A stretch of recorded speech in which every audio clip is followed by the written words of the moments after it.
എല്ലാവർക്കും നമസ്കാരം. ഇന്ന് ഞാനിവിടെ ഒരു മത്തങ്ങ കൊണ്ടൊരു എലിശ്ശേരി ഉണ്ടാക്കാമെന്ന് വിചാരിച്ചു.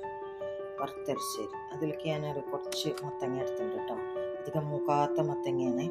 ഉണ്ടോ, ഇതിൻ്റെ ഇത് പഴുത്തിട്ടില്ല, തൊലിയുണ്ടോ, പച്ച തൊലി തന്നെ. അതുകൊണ്ട് ഞാൻ തൊലിയും കൂടിയും ചേർക്കുന്നുണ്ട്. അത് നന്നായി കഴുകി വൃത്തിയാക്കിയിട്ട് ഞാൻ കട്ട് ചെയ്തിട്ട് വെച്ചിട്ടുള്ളത് കേട്ടോ. ഇതിലേക്ക് ഞാൻ ആവശ്യത്തിന് ഉപ്പ്, കുറച്ചൊരു 1/4 ടീസ്പൂൺ മഞ്ഞൾപ്പൊടി, ഒരു 1/4 ടീസ്പൂൺ മുളക് പൊടി, 1/2 ടീസ്പൂൺ കുരുമുളക് പൊടി അതും കൂടിയും ചേർത്തിട്ടാട്ടോ അതിലേക്ക് ഇട്ട് വെച്ചിരിക്കുന്നത്. കുറച്ചൊരു 1/4 ഗ്ലാസ് വെള്ളം കൂടി ചേർത്തിട്ട്, അധികം മൂക്കാത്ത മത്തനായതുകൊണ്ട് വെള്ളം കുറച്ച് ഒഴിച്ചാൽ മതി. പിന്നെ നമ്മൾ അരപ്പ് ചേർക്കുമല്ലോ, അപ്പം അതൊന്നായിട്ട് വരട്ടെ. ഞാൻ എലിശ്ശേരിയിലേക്ക് ഒരു 1/4 കപ്പ് തേങ്ങയും ഒരു 1/2 ടീസ്പൂൺ ജീരകവും കൂടി ചേർത്തിട്ട് അരച്ച് വെച്ചതാട്ടോ. അത് നമ്മൾക്കത് മത്തൻ വേകുമ്പോൾ അതിലേക്ക് ചേർത്ത് വെക്കണം. മത്തങ്ങ ചട്ടിയിലേക്ക് വെച്ചിട്ടുണ്ടായിരുന്നു കേട്ടോ വേവിക്കാൻ. മത്തങ്ങയൊക്കെ നന്നായിട്ട് വെന്ത് വന്നിട്ടുണ്ട്. അതിലേക്ക് നമുക്കിനി അരച്ച് വെച്ച് തേങ്ങയുടെ കൂട്ട് ചേർത്ത് കൊടുക്കാം.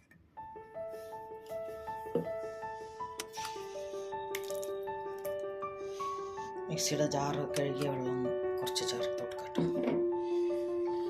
ഞാനിപ്പോൾ ഇവിടെ തേങ്ങയുടെ അരപ്പ് ചേർത്ത് കൊടുത്തിട്ടുണ്ട്. ഇനി ഇതൊന്ന് വേവട്ടെ.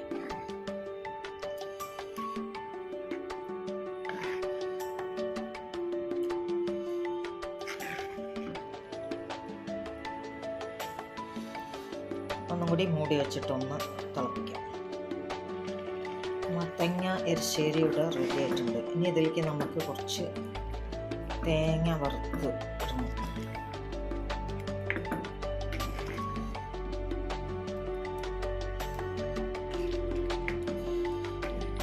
മത്തങ്ങ അത് വറുത്തരിശ്ശേരി ഭയങ്കര അടിപൊളി ടേസ്റ്റ് കേട്ടോ.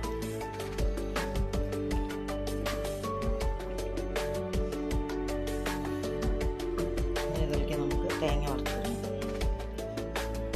കുറച്ച് തേങ്ങ ചെറിയത് തന്നെ എലിശ്ശേരിയിലേക്കുള്ള വറവ് തയ്യാറാക്കാം. അതിലേക്ക് ഞാനൊരു ചീഞ്ചട്ടി വെച്ചിട്ടുണ്ട്. അതിലേക്ക് കുറച്ച് വെളിച്ചെണ്ണ ഒഴിച്ചു കൊടുക്കാം.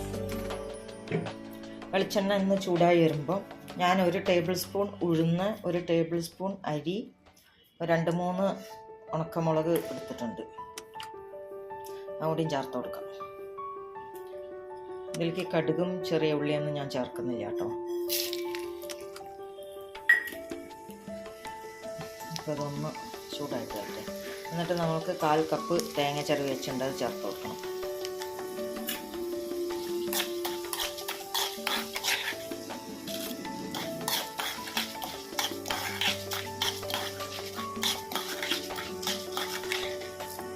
അത് കടുകൊക്കെ അത് ഉഴുന്നും വരിയൊക്കെ വറുത്തിടുമ്പോൾ ഒരു പ്രത്യേക ടേസ്റ്റാട്ടോ അതിൽ ശരിക്കും. അതിലേക്ക് ഞാൻ കുറച്ച് കറിവേപ്പിലയും കൂടി ചേർത്ത്.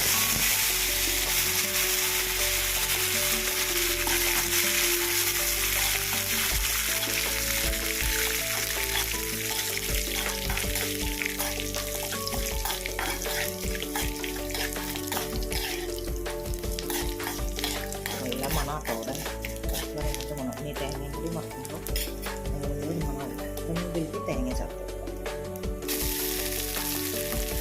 തീയ ലോ ഫ്ലെയിമിൽ വെച്ചിട്ടോ തേങ്ങ വറുത്തുള്ളൂ. പെട്ടെന്ന് കരിഞ്ഞത് തീയ കൂട്ടിയിരിക്കുമ്പോൾ അതൊന്ന് ലൈറ്റായിട്ട് വറുത്തെടുക്കാം.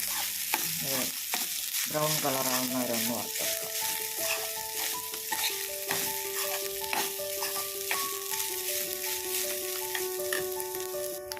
തേങ്ങയുടെ കളറിങ്ങനെ മാറിക്കൊണ്ടിരിക്കുന്നുണ്ട് കേട്ടോ. തേങ്ങയൊക്കെ വറുക്കുമ്പോൾ അത് ഭയങ്കര സ്മെല്ലാട്ടോ. നല്ലൊരു മണം വരുന്നു.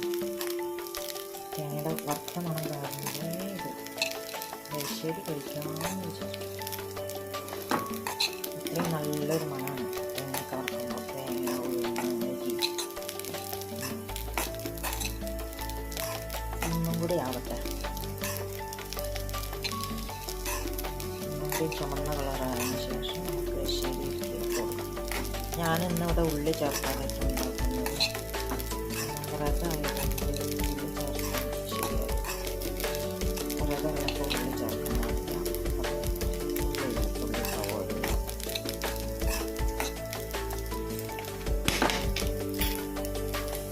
ഇതിപ്പോൾ ഇവിടെ ആയിട്ടുണ്ട്. ഇനി നമുക്ക് എരിശ്ശേരിയിലേക്ക് ചേർത്ത് കൊടുക്കാം. അപ്പോൾ ഞാൻ എരിശ്ശേരിയിലേക്ക് ചേർത്ത് കൊടുക്കുന്നു. ഒന്ന് മിക്സ് ചെയ്ത് കൊടുക്കാം.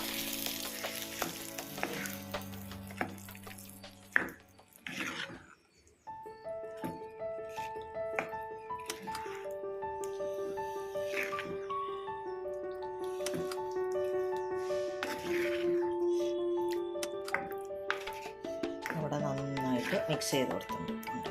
ഈ കൺസിസ്റ്റൻസി